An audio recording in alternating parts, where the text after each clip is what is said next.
আসসালামু আলাইকুম। আশা করছি যে যেখানে আছেন ভালো আছেন, সুস্থ আছেন। আজ আমি আপনাদের সাথে শেয়ার করব ছোট মাছের চচ্চড়ি। ছোট মাছের চচ্চড়ি আমাদের সকলেরই কিন্তু কম বেশি পছন্দ। সবসময় একইভাবেই ছোট মাছ চচ্চড়ি করি, তাই ভাবলাম আজ একটু ভিন্নভাবে করি।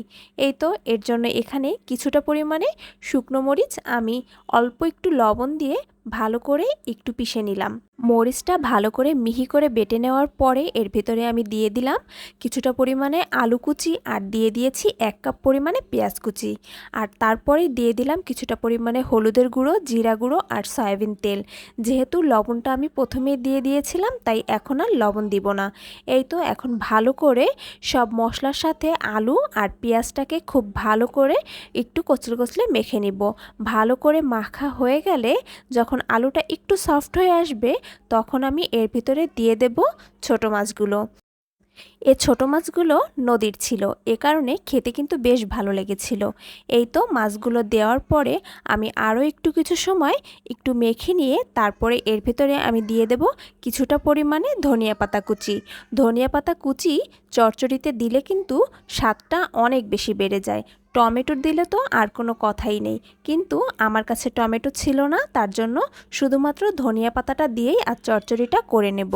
যদি টমেটো থাকতো তাহলে কিন্তু আমি আলুটাও দিতাম না, শুধুমাত্র টমেটো আর ধনিয়া পাতা দিয়েই চচ্চড়িটা করে নিতাম, তাহলে খেতে কিন্তু আরও বেশি মজা লাগতো। এই তো ভালো করে মাখানোর পরে আমি কড়াইয়ের ভিতরে দিয়ে এখন এই যে কিছু সময় ঢেকে রেখেছিলাম হালকা আঁচে। এই তো দেখুন পানিটা কিন্তু টেনে এসেছে। আর আমি কিন্তু এর ভিতরে অনেক বেশি পানি দেইনি, শুধুমাত্র যে পাত্রটার ভিতরে মাখিয়েছিলাম সেটা ধুয়েই কিছুটা পরিমাণে পানি দিয়ে দিয়েছিলাম। যেহেতু আলু আর ছোট মাছ কোনোটাই সেদ্ধ হতে অত বেশি সময় লাগবে না, এ কারণে আমি পানিটা বেশি দেইনি।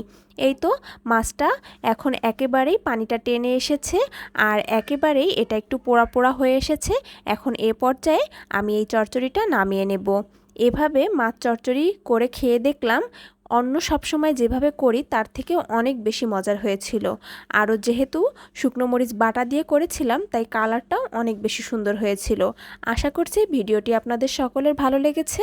আর ভিডিওটি আপনাদের যদি একটুও ভালো লেগে থাকে তাহলে অবশ্যই আমার পাশে থাকবেন আর একটা লাইক করে দিবেন। সবাই ভালো থাকবেন, সুস্থ থাকবেন। আল্লাহ হাফেজ।